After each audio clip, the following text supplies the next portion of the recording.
Support comes from Seattle Restored, revitalizing Seattle neighborhoods with creativity and commerce.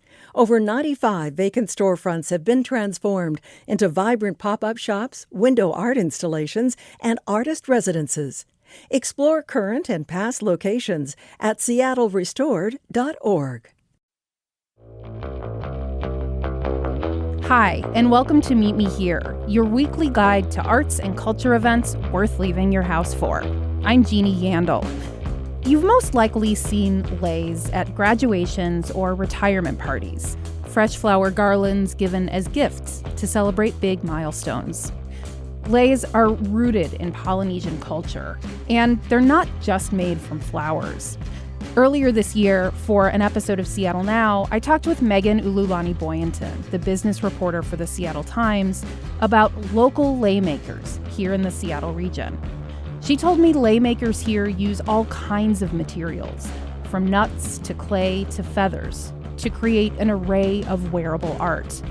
And she told me demand for lei in the region continues to grow, in part because Washington state has the third largest Native Hawaiian population in the United States. Megan told me what else she'd learned from local lei makers for this story and about the history of lei in Hawaii.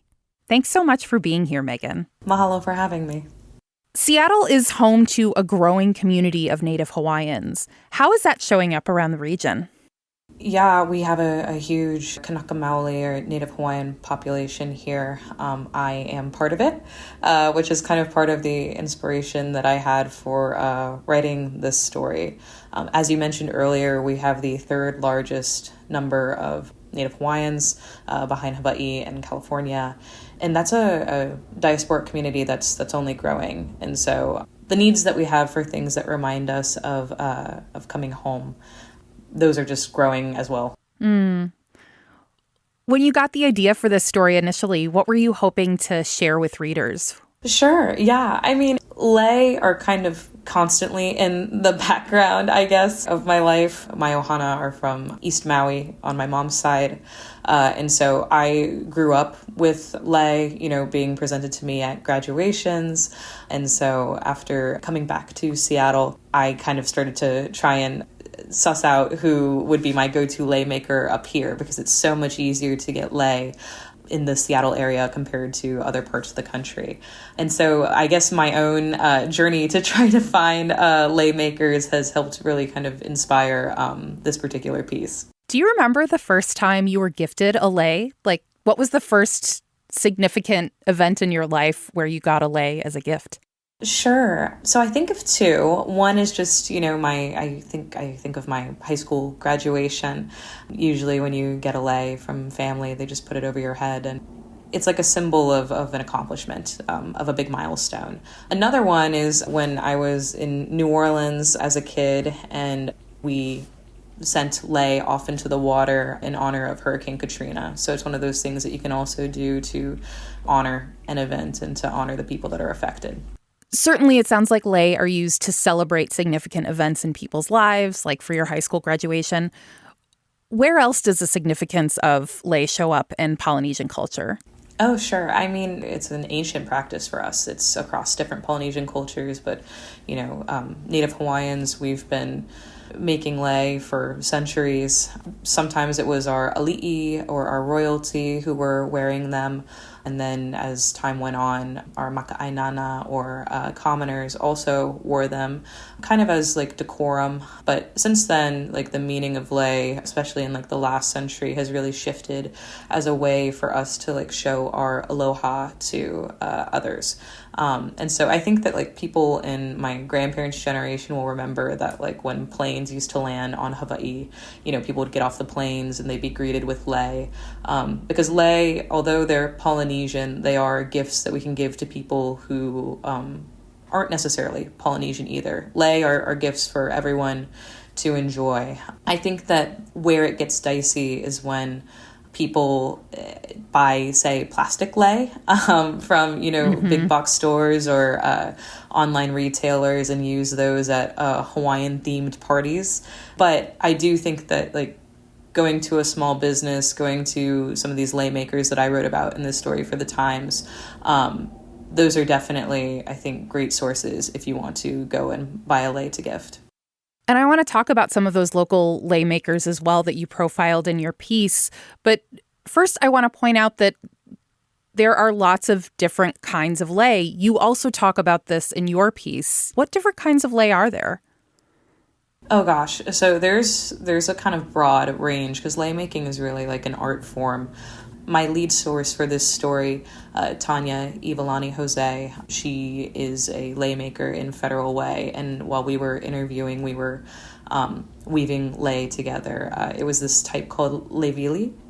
So we got together when we braid raffia, which is like a beige colored material. I guess like when I think of it, I think of like the outdoor furniture. But we used raffia to kind of braid the base, and then from there you can weave in different plants and flowers. So that's leivili.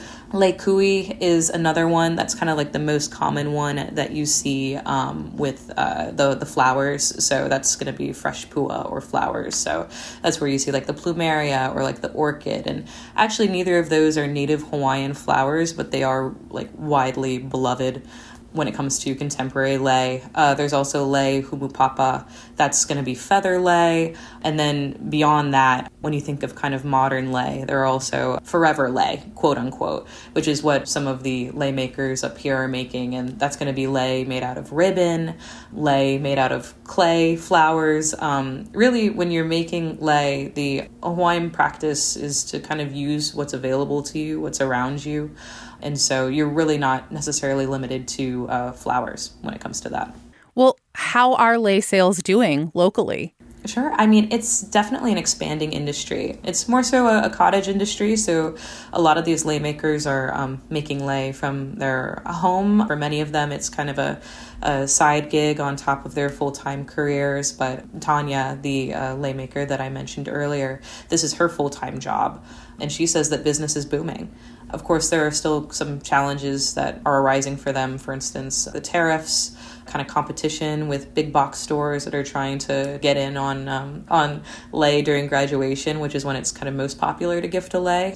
Then there are a few others who are noticing sales slowing on their end, and that's they attribute that to kind of some of the economic crunch that a lot of Americans are seeing right now on their wallet. So really kind of depends on who you ask, but I will say the demand is there for sure. Support comes from Seattle Restored, revitalizing Seattle neighborhoods with creativity and commerce. Over 95 vacant storefronts have been transformed into vibrant pop-up shops, window art installations, and artist residences. Explore current and past locations at seattlerestored.org. Support comes from Pacific Northwest Ballet, presenting the Northwest holiday tradition, the Nutcracker, live and on stage at McCaw Hall through December 28th. The Nutcracker is a journey through a holiday party, epic battle, and falling snow in the land of sweets. Tickets and info at pnb.org. Well, I'm curious about these lei makers that you talk to in the community, because you talked to several. Can you share a couple of stories? Oh, totally. So Tanya, as I mentioned, I think that it's only fair that I round out her story. She runs TJ's Lei Stand in Federal Way. She takes most of her orders through her Instagram or via text, so it's still very like a community-oriented business. Yeah, she actually started this as a way to fill her time when she was recovering from a double mastectomy. So she wanted to keep her hands busy, and after starting it last year, now it's become kind of her full-time business. There's also Kale Okalani Matsui, and she is actually the head of a Polynesian dance troupe that specializes in hula, in Tahitian dance, and in lei making. Oftentimes, when you dance hula, you also need to learn how to make lei that you can wear during performances. So she has actually expanded to offer lei making workshops to people who are not just her students, but are members of the public here in the Seattle area. So she's been offering lei making workshops at museums and other city institutions, so that way Seattleites can learn how to make their own lei. Oh, cool. Megan, what's the process of making a lei? Is there a ritual to it? I find it super meditative. It's really easy to like reach a flow state, if you will. But it's really something that's supposed to be, again, super community oriented. So it's actually more natural for you to join a lei making class, or, you know, for us Kanaka Maoli to join like a group of us and kind of just talk and, you know, joke and laugh while you're making lei together. It's supposed to be like a communal thing. And it's also supposed to be something that you do like when the vibes are high, when you have good energy. A tip that I have learned from some of the lei makers in my life is that you actually should not make lei if you are in a bad mood, if you're feeling angry, if you're feeling sad, because all of the energy while you're weaving lei is going into that lei. And, you know, that lei is supposed to be a gift to someone else, so you don't want to pass that energy on. So you're supposed to do it while you have a clear head, a good mindset, and it's definitely something that can be shared. So intention really matters when you're making a lei. 100%. Okay. What are some of the other traditions or beliefs around wearing lei, around making lei, around the significance of this object that you're making? I count myself as very superstitious, and there's several superstitions, or like I guess you could say like etiquette around receiving lei, around wearing lei. So I'd love to share a few. One of the kind of starter points is that you usually do not buy lei for yourself. Lei are gifts. They're supposed to be given to other people. And especially when you're making lei, I was told the first lei that you ever make is supposed to be a gift. Also, if you are lucky enough to be offered a lei, you should not say no. You should not refuse a lei if it is given to you. And you're not supposed to take it off in front of the person that gave it to you. Also, you're not necessarily supposed to just throw the lei away in the garbage can. It's something that's supposed to return to the earth. So if you are ready to part with your lei, instead you would like cut the string and scatter the flowers in maybe like water, or like a body of water, like the Sound, or, you know, outside on the ground. Make sure you're not littering. And then I guess the final one that I think is interesting is you would also give like occasions to give lei are like birthdays, weddings, graduations, engagement parties, pregnancies. You would never give a pregnant woman a closed lei, the traditional closed lei. You give pregnant women open leis. So there's definitely an etiquette to it. Okay, it's pretty clear from what you've told us that graduation is a time where lei are showing up in Pacific Northwest tradition, culture, you know, perhaps also the holiday season. Where else do you see the lei becoming part of Pacific Northwest traditions? So one of kind of our cultural touchstones as Hawaiians here in Seattle is the Hawaii General Store, which is a local spot that you can go to buy lei or all of your, you know, kind of classic like Hawaiian snacks. That's on 45th Street in Wallingford? Yeah, I know exactly what you're talking about. Yes, exactly.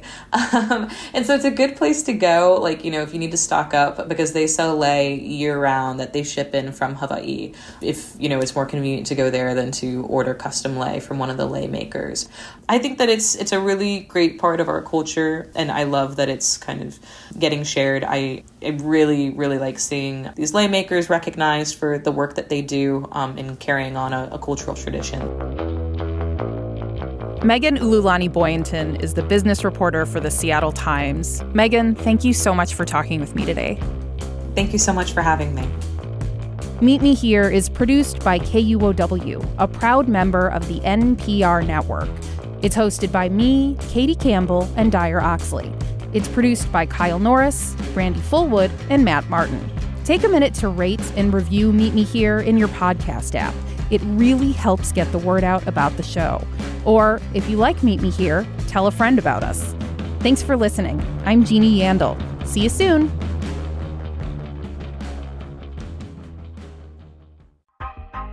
Hey, I'm Ton Vin, host of Seattle Eats, a food podcast from the Seattle Times and KUOW. Costco is a great place for holiday staples, and nowhere is that more true than its wine section. On the latest episode, I bring you the best wine deals for your holiday dinner parties. Plus, I even give you a perfect pairing. Listen to Seattle Eats on the KUOW app or wherever you listen to podcasts.